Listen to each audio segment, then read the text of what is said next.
Hammamiz qimmat mashinalarga havas bilan qaraymiz. Albatta har birimizning orzuyimiz ana shunday mashinalarga ega bo'lish. Demak, bu videomizda ozgina orzu havas qilamiz. Rolik dunyodagi eng qimmat avtomobillar to'g'risida. Har doimdek bu usfakt, qani bo'lmasam boshladik.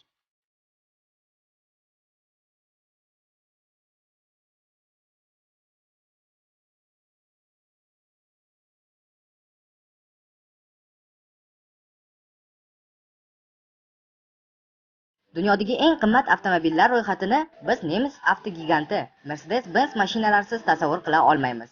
Demak, ro'yxatimizning oxirgi qatoridan joy olgan bu avtomobil narxi taxminan 220 ming AQSh dollarini tashkil etadi. CL65 AMG Premium Class avtomobilining yaratuvchilari ta'kidlashicha, bu mashina hech kimni befarq qoldirmaydi. Uning eksklyuziv tashqi ko'rinishi, maksimal ergonomik saloni va kapot tagidagi katta kuchga ega bo'lgan dvigateli odamni o'ziga jalb qiladi. Avtomobilga 6 litrlik biturbo dvigateli o'rnatilgan bo'lib, u 612 ot kuchiga ega. Uning maksimal tezligi esa soatiga 290 km ni tashkil etadi.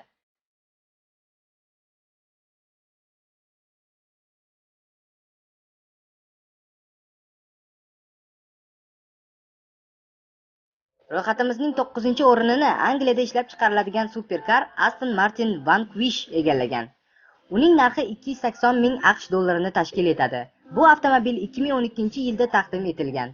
O'sha yildan boshlab eksklyuziv Vanquish avtomobili ko'pchilikning qalbidan joy olgan. Aston Martin Vanquish avtomobili 6 litrlik V12 va 573 ot kuchiga ega bo'lgan dvigateli bilan faxrlanishi mumkin. Avtomat korobkali bu avtomobil maksimal tezligi soatiga 295 km ni tashkil etadi.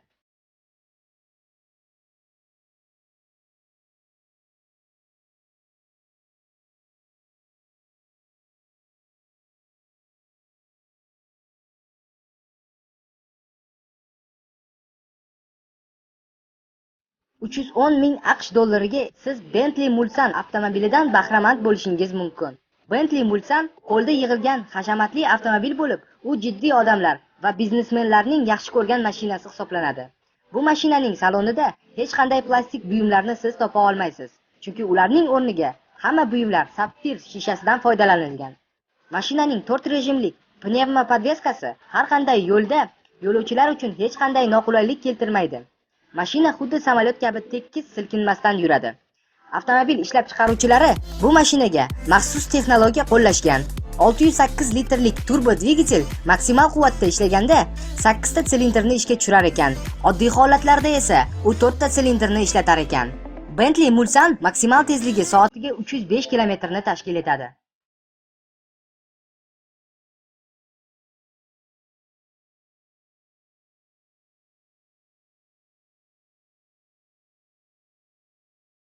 Ferrari F12 Berlinetta mashinasi dunyodagi eng tez va kuchli avtomobillar qatoriga kiradi. Bu model 2012-yilda taqdim etilgan bo'lib, hozirgi kunda uning narxi 323 ming AQSh dollarini tashkil etadi. Bu avtomobil yaratilishda dizaynerlar va injenerlar bir-birlari bilan ko'p vaqt birgalikda ishlaganligi bois, ular fantastik natijalarga erishdi. Dizaynerlar Ferrari F12 Berlinetta mashinasini minimal aerodinamik qarshiliklarga ega qilib yaratishdi. Injenerlar esa mashinaga 12 silindrlik, 6,2 litr hajmli va 720 ta ot kuchiga ega bo'lgan dvigatel bilan avtomobilni jihozlashdi. F12 Berlinetta maksimal tezligi soatiga 340 km ni tashkil etadi.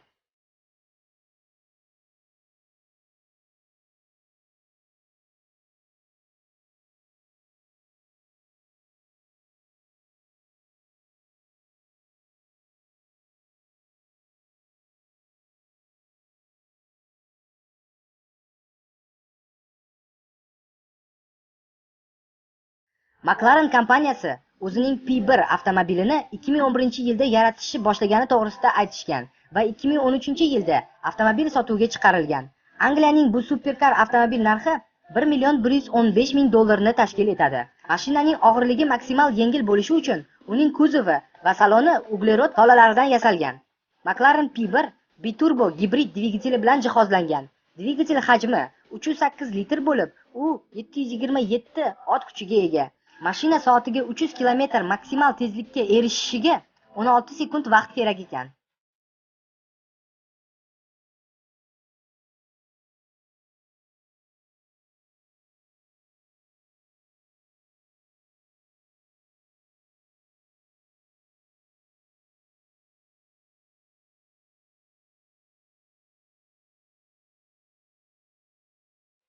Yana bir Ferrari avtomobili bizning eng qimmat avtomobillar ro'yxatimizdan 5-o'rinni egalladi. La Ferrari 2013-yilda jamoatga taqdim etilgan. Bugungi kunda La Ferrari avtomobilini 1.350.000 dollarga sotib olish mumkin. Bu mashina egalarining ta'kidlashicha, avtomobil o'z narxining har bir dollarini oqlar ekan. Shubhaga o'rin yo'q. Model 12 silindrlik 6.2 litr hajmli gibrid dvigateli bilan jihozlangan. Uning quvvati 963 ot kuchini tashkil qiladi. Hozirga qadar bu mashina 499 ta ekzemplyarda chiqarilgan. La Ferrari'ning maksimal tezligi soatiga 350 km ni tashkil qiladi.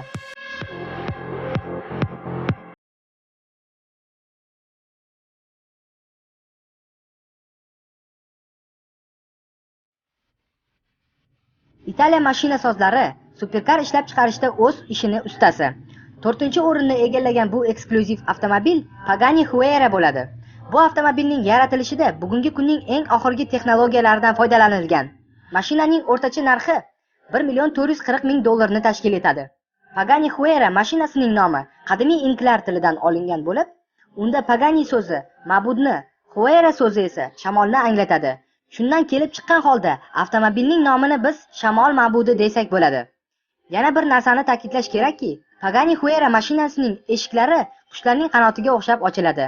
Kapot tagida esa bu avtomobil 12 silindrlik, 2 ta turbo kompressorlik 6 litr hajmli dvigateli bilan jihozlangan. Dvigatel quvvati 700 ot kuchiga ega va maksimal tezligi soatiga 370 km ni tashkil etadi.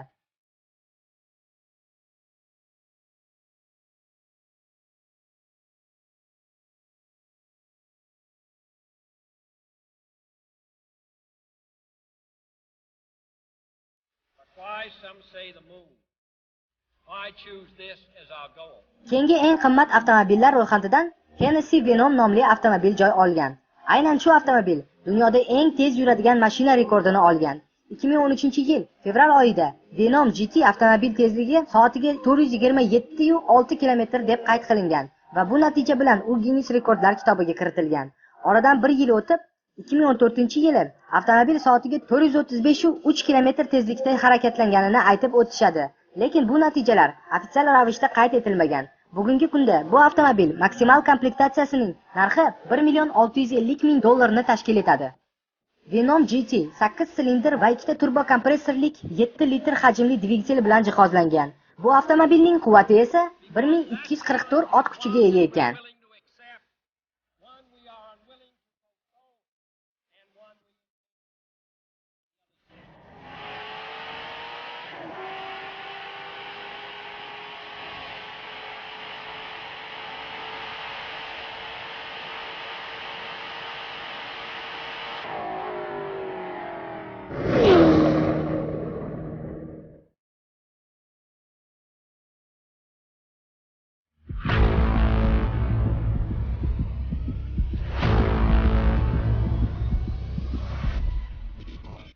Bugatti Veyron hozirgi kunda dunyodagi eng tanilgan afsonaviy avtomobil hisoblanadi. U bizning ro'yxatimizni 2-o'rnini egalladi. Veyronning yaratuvchilari avtomobilning maksimal tezligini soatiga 431 km tashkil qiladi deb ta'kidlashadi. Bugungi kunda bu avtomobil dunyodagi eng qimmat, eng tez, eng kuchli va eng prestij mashinalardan biri bo'lib hisoblanadi. Uning narxi o'rtacha 2 million AQSh dollarini tashkil qiladi. Bu mashina to'g'risida soatlab gapirsa bo'ladi.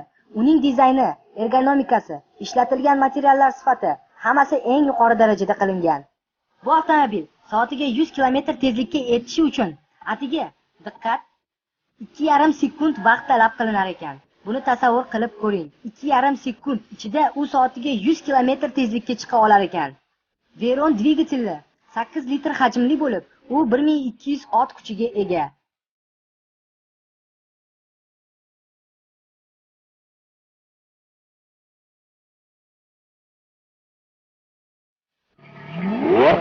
Bugungi videoda eng qimmat avtomobillar ro'yxatini g'olibi esa Lamborghini Veneno Roadster bo'ladi. Uning bugungi kunda narxi 4,5 million dollarni tashkil etadi.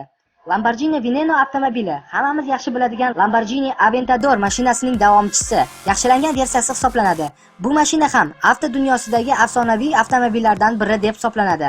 Veneno avtomobili ham 12 silindrlik bo'lib, u 605 litr hajmdagi dvigatel bilan jihozlangan.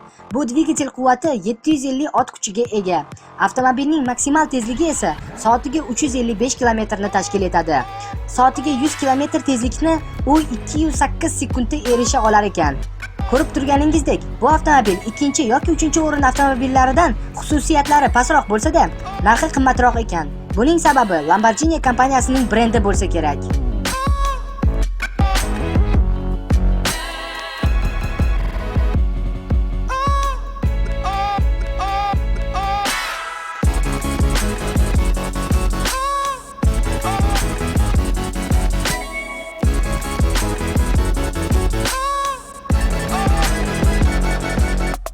Mana video roligimiz ham nihoyasiga yetdi. Har doimdek o'sha gap. Yoqqan bo'lsa like, yoqmagan bo'lsa dislike, bu gap bo'lsa kommentariyalarda sizni kutib qolamiz. Kanalimiz yoqqan bo'lsa obuna bo'lishni unutmang. Har doimdek videolarimizni ko'rganingiz uchun katta rahmat va keyingi videoda uchrashguncha xayr.